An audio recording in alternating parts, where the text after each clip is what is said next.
I'm Vic, and welcome to another episode of Forming Your Evil, a series here presented by Sworn Evil, where we give veteran actors and new actors tips and tricks to help them out in the haunt industry. Today's video is a little special because we got some of our icons giving you guys tips and tricks. So whether you're new or a veteran, hopefully you'll gain something from this video, and maybe it might be a good little refresher for you as well. But without further ado, let's start off with our first icon and see what they gotta say. Hi, I'm Maniacs from Sworn Evil, and my tip to you new haunters is to ignore the negativity. We all know that people don't know how to act right inside a haunted house because they know that you can't do anything about it. They are aware that you have to stay in character and be choosy on how you defend yourself. Yes, people are going to be mean, they're going to make rude comments and sick jokes and sexualize you with whatever chance they can get. Of course, if it's harassment, then call your house security and get them escorted immediately. Other than that, all I'm going to say is that you just need to remember that you're there to have fun and get paid. These people want a reaction out of you, and half the time they're just trying to get a laugh out of their friends. You're never going to see them anyway. Don't let some comment from a creep ruin your whole night. Just keep scaring and have fun and get through it.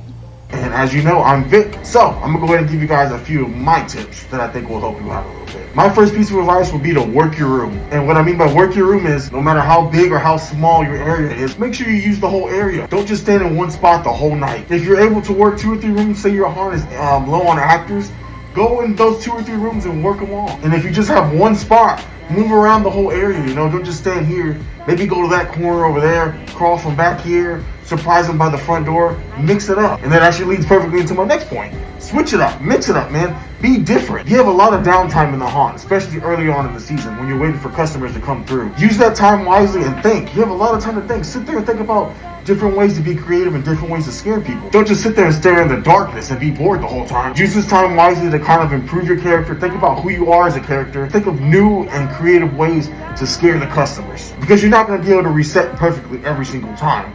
So you gotta kind of be prepared to be on your toes and to improvise when needed. And that brings me to my last piece of advice, which is reset. Now, if you do have a big conga line coming through your room, you won't always have time to reset and get back to your spot and do your scare as you're used to. So sometimes you might have to reset from a spot, jump out and scare, and come back in. Now you might think, oh, that's not gonna work. The last group see me, I'm not gonna scare them. Bullshit, you're gonna scare them. I've done it multiple times and I thought the same way. When people would tell me to reset, I was like, that's stupid, that's not gonna work. But boy, was I wrong. I've done times where I have reset and scared a group, went back in, waited a few seconds, let them walk by a little bit, and then scared again, and I scared the shit out of them the same way every single time. Just because they've seen you doesn't mean they expect you to jump out at them again. So when you catch them off guard and by surprise, you'll scare them. So a quick recap: work your room, switch up, and reset. That's all I got for you.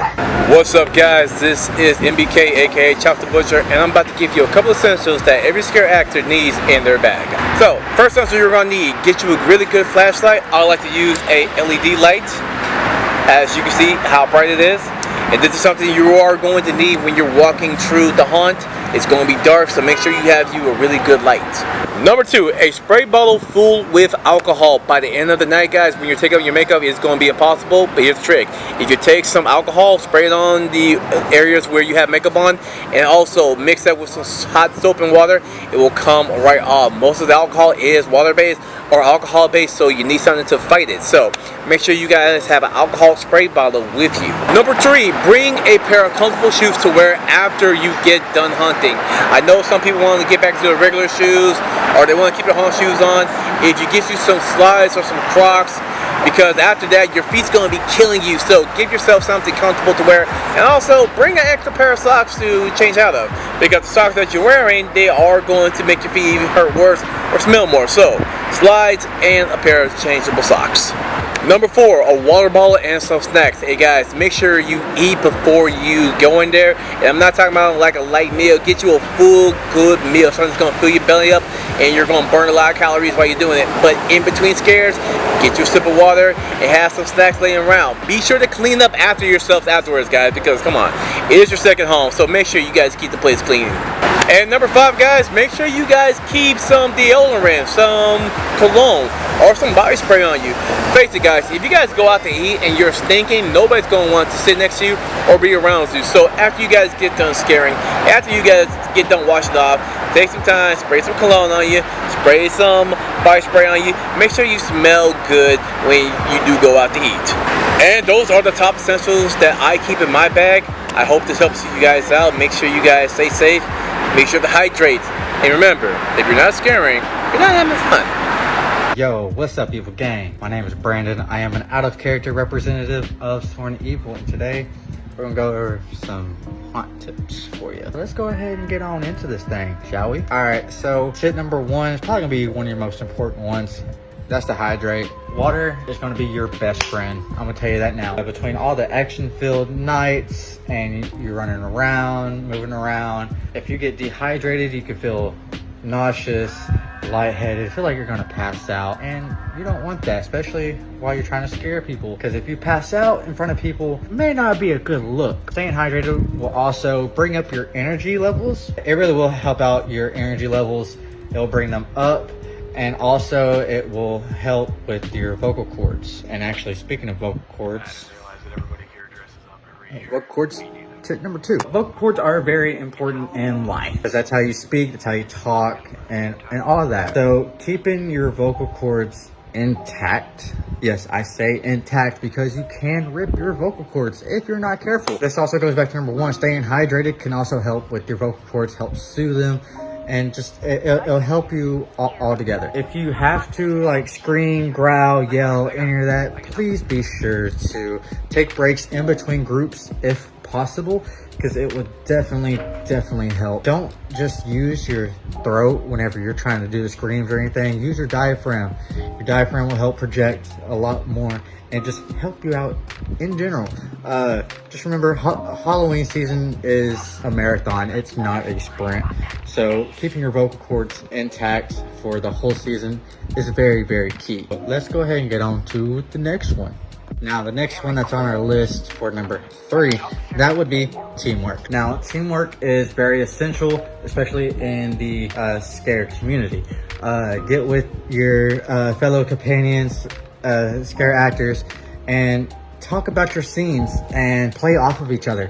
It will definitely help. Working together could also, especially if you're working at like an improv haunt, working together is really going to help you, especially if you're just starting out. Working together could also help not only your fellow scare actors, but it could also help your haunted house be the scariest.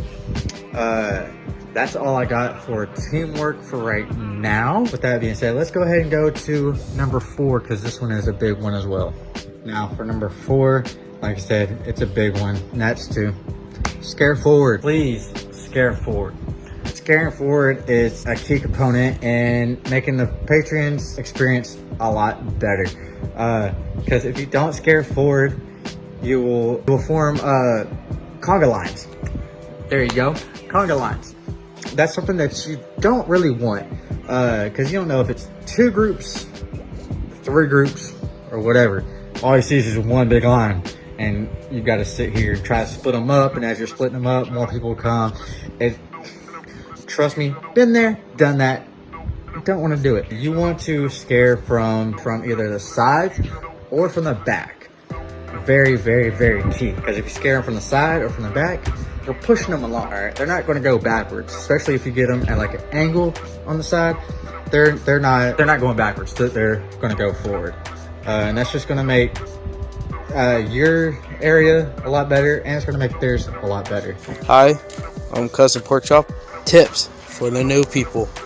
Alright, tip number 1, improvise. If it's a non-dialogue scare you have, like if, for example, if you have a knife or something, improvise. Tip number 2, don't ever feel discouraged if you don't properly scare someone and you don't like the outcome of it. You did scare them, they just don't like to show their fear, because that's usually how it is.